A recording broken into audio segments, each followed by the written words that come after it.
What I want to walk through and take a few minutes to demonstrate is moving from your sketch sheet, this brainstorming activity, and pulling some ideas from it onto a full-size design. So, first thing with this full-size design, your structure must go from end to end. Uh, where this is different is that the roadbed in the middle of your design here uh, has two elements to it. It has a top dark line and a bottom dark line. Your superstructure must come down and attach to the top. Your substructure will come up and attach to the bottom. So this is where your first piece of balsa wood will be placed, and everything will build up from there or down from there in your super or substructure. So first we must understand that.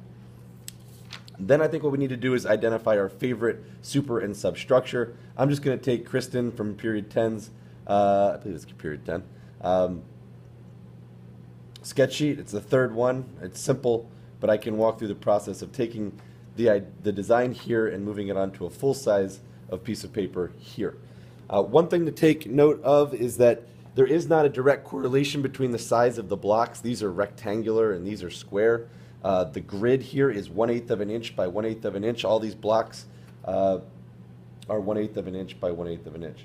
There's a dark line in the middle.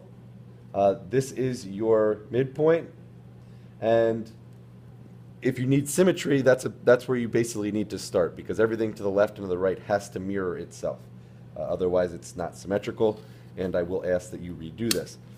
In my demonstration, I'm going to use a blue pen so that way we can see it here on camera, but you should be using a pencil or mechanical pencil, and you should be drawing extremely lightly, to the point where you would barely see it on this camera.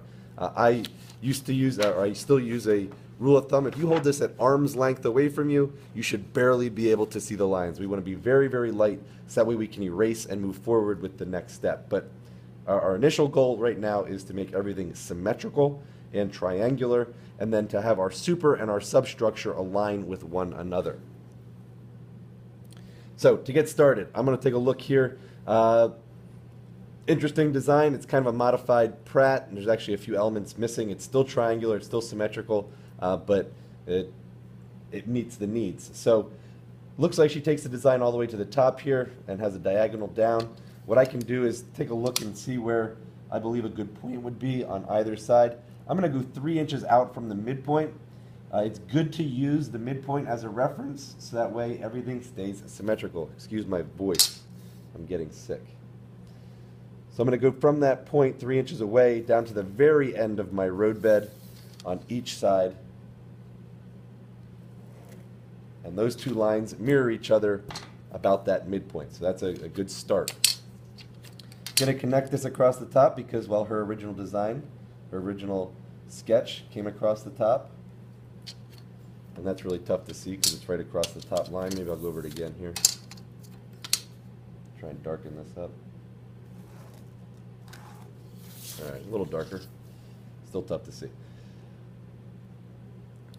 Now, just looking at this design, I can come straight down, it looks like,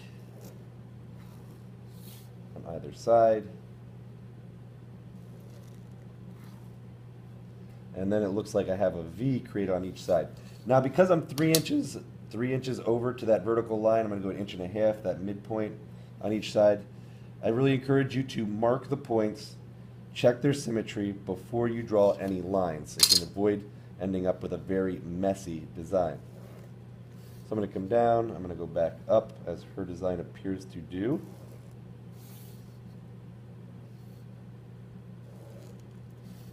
Same thing on the opposite side.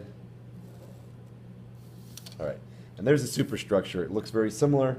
There's a vertical line here. I know it's very difficult to see, but there's a line there.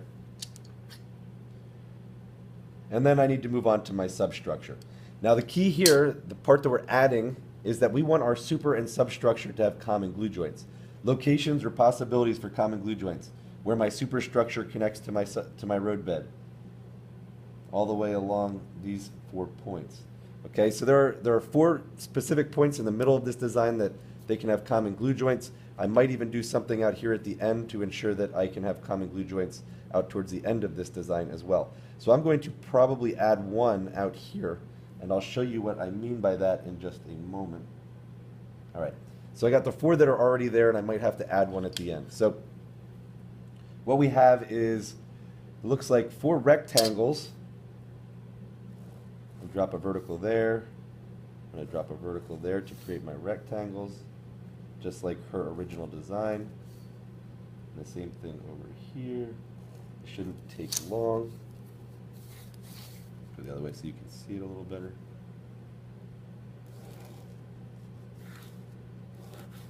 All right, again, this is all in pencil, so that way you can later erase it. Her diagonal bracing goes this way. Same thing, point to point. Hopefully I'm not messing anything up, moving kind of quick.